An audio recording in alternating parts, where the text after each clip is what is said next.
For example lot of youth, most of them renounce नहीं कर सकते या मॉन्क्स नहीं बन सकते, उनको एक नॉर्मल जीवन जीना है। बट जैसे आपने बोला है कि अगर आप अपना नॉर्मल काम करियर चीज़ें भी करो बट उसमें स्पिरिचुअलिटी लेके आओ, तो आप उसका कोई एग्जांपल दे सकते हो? फॉर एग्जांपल अगर एक नॉर्मल पर्सन है, वो कॉलेज जा रहा है, तो कैसे वो बीच में स्पिरिचुअलाइज कर सकता है अपने लाइफ को?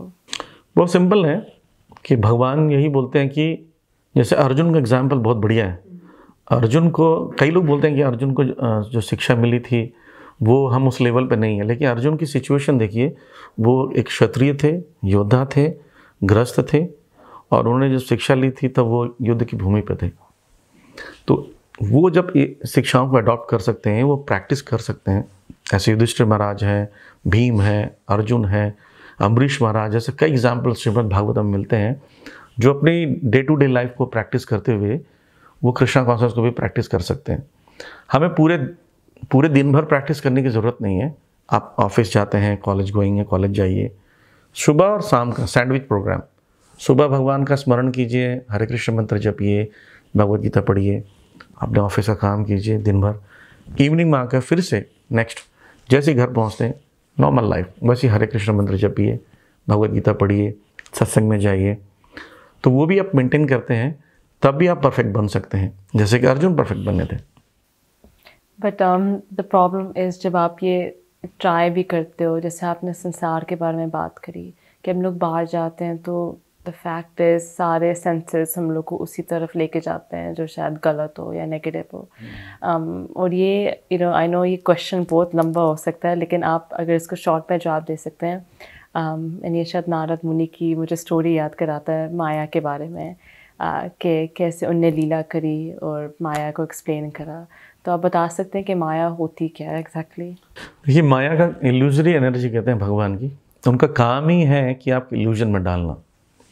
पर अगर फिलोसफिकल देखेंगे तो वो हमारा टेस्ट लेती रहती है एवरी सेकेंड एवरी स्टेप में। तो जब आप भगवान को सरेंडर करने जाते हो तो माया आपको सरेंडर करने नहीं देना चाहती हो, टेस्ट करती है कि आप कितना ज़्यादा इंटरेस्टेड हो।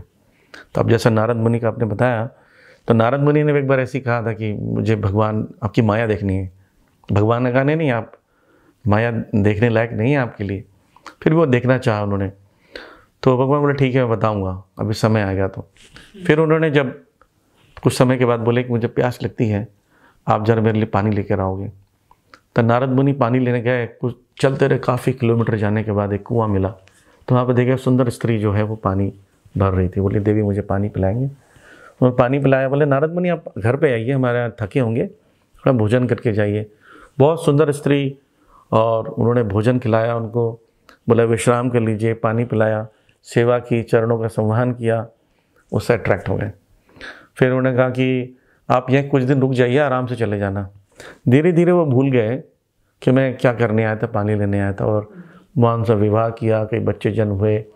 उसके बाद कुछ समय के बाद ऐसा हुआ 10-12 बच्चे, एक तो बाढ़ आई वहाँ पर, और तूफान, बाढ़ में सारा घर बहने लगा, गाय मवेशियाँ परिवार पूरे बहने लगे। तो वो एक पेड़ पर चढ़ गए, और पेड़ पर चढ़ कर जब देखने लगे कि सब क्या हो रहा है, कि मेरे सारे अपने लोग जाने लगे, मर रहे हैं, उनको चिंता होने लगी, चिल्लाने लगे। वो वहाँ से गिर भी गए पेड़ से, और पानी में बहते वो बहते बहते कई दूर तक चले गए, बेहोश हो गए। और अचानक से किसी चीज़ से टकराए तो देखते हैं कि भगवान के पैर हैं वो। भगवान बोलते हैं मेरे पानी का क्या हुआ? तो वो बोलते हैं अरे ये सब मैं क्या कर रहा था? बोले यही मेरी इल्यूजरी एनर्जी है, माया है। तो माया हमको बेसिकली भगवान की तरफ नहीं जाने देती है, लेकिन जब आप भगवान की शरण में आ जाती हो, भगवान बोलते हैं माम एव प्रपदन्ते मायाम एताम तरन्ति थे, जो मेरी शरण में आ जाएगा मैं उसको बचा लूँगा। एक एग्जाम्पल से समझ सकते हैं, आपने देखा जो मछुआरा होता है वो जाल फेंकता है तो अपनी जाल को घुमा कर दूर तक फेंकता है, तो दूर जो मछलियाँ वो पकड़ में आ जाती है और उसको बांध देता है, लेकिन जो मछलियाँ जो पैर के पास होती है वो नहीं फंसती उसमें। ऐसे जो भगवान के शरण में होगा वो नहीं फंसेगा, जो भगवान के शरण से दूर होता है वो फंस जाता है। तो अगर हम लोग अभी से शुरू करें हरे कृष्ण मंत्र को चैंट करके और भगवत गीता को पढ़ के भगवान से जितना हम लोग पास आए, तो ऑटोमेटिकली जब ऐसे कोई सिचुएशन आएगी जहाँ माया और ये अट्रैक्शंस आ रही हैं, तो we will be able to basically understand और अपने आप को स्टॉप कर सकते हैं वहाँ से। जैसे हम युद्ध करने जाते हैं तो कवच लेकर जाते हैं। हमारे पास वेपन है, तलवार है, ढाल है, फिर कवच की आवश्यकता क्या है? इसका मतलब है कि अगर कुछ भी हो गया, अगर एक गलती से भी एक तलवार हमको पड़ी तो कुछ तो सुरक्षा होगा, इसलिए कवच की आवश्यकता है। तो जो सुबह का जो प्रोग्राम है, मॉर्निंग में आप साधना करके जाते हो, तो ऑफिस या कॉलेज में वो आपको प्रोटेक्शन देता है, वहाँ पर कवच का कार्य करता है। और जब वापस आते हो, आप थोड़ा बहुत इंजरी हो गई है, वो हीलिंग का काम दोबारा कृष्ण भावनामृत को दोबारा प्रैक्टिस करते हैं इवनिंग में, तो दोबारा हील अप हो जाते हैं। तो माया आपका हमला करेगी, लेकिन सुबह अगर आपने प्रैक्टिस अच्छे से किए हैं तो माया का प्रभाव कम पड़ता है। और जैसे बिसाइड्स चैंटिंग और भगवत गीता पढ़ना, ऑफ कोर्स जैसे आपकी बॉडी है, माइंड है, सारी चीज़ें अफेक्ट करती है आपके कॉन्शियसनेस को।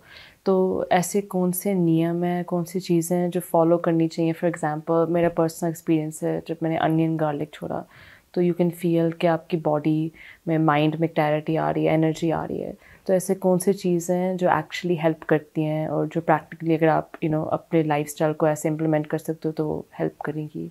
बेसिक हम तो यही बोलते हैं, अगर आपको लाइफ में चेंज लाना है तो फार्मूला ABCD फार्मूला है, उसको फॉलो कीजिए। ए से एसोसिएशन ऑफ डिवोटीज, बोलते हैं जैसा होगा संग वैसा होगा रंग। तो अगर डिवोटीज के साथ रहते हैं तो वो हमको वैसे बना देते हैं। आपको शराबी बनना है तो शराबी के साथ बैठ दौड़ना शुरू कर दीजिए, वो अपने आप ही कॉकटेल मॉकटेल बना के पिला देगा, राइट। सिमिलरली अगर हम हमेशा कॉन्टिन्यूस एसोसिएशन में रहेंगे तो हम लोग प्योर होते रहते हैं, क्योंकि जो ऑलरेडी प्योर है वो हमको प्योर बनाता है। That is called association. फिर आते बी फॉर बुक्स, यानी शास्त्र, स्क्रिप्चर्स को पढ़ें, भगवद गीता, श्रीमद् भागवतम, चैतन्य चरितामृत। इनको जब हम पढ़ते हैं तो उससे हमारा जो इंटेलिजेंस बहुत शार्प होता है। देखिए माइंड से ज़्यादा पावरफुल इंटेलिजेंस है, उसको शार्प करने का तरीका जो हो शास्त्र पढ़ना हुआ। इसलिए बुक्स पढ़िए, भगवद गीता पढ़िए daily. C for chanting, chanting Hare Krishna मंत्र। और फिर D फॉर अ डाइट, मतलब कृष्ण प्रसाद। कृष्ण को अर्पण कर कर अगर हम लोग ग्रहण करते हैं तो कृष्ण क्योंकि प्योर है और कृष्ण ने उसको ग्रहण किया है तो प्रसाद प्योर हो जाता है। अब सैंक्टिफाइड प्योर चीज़ आप अडॉप्ट करते हैं तो आपको पूरा बॉडी प्योर हो जाता है, माइंड प्योर हो जाता है, टिश्यूज जो फाइनर टिश्यूज़ हैं वो भी प्योर हो जाते हैं। इसलिए ABCD को अडॉप्ट करेंगे हम तो ऑटोमेटिकली हमारा लाइफस्टाइल भी अच्छा हो जाएगा और बहुत सारे चेंजेस आएंगे।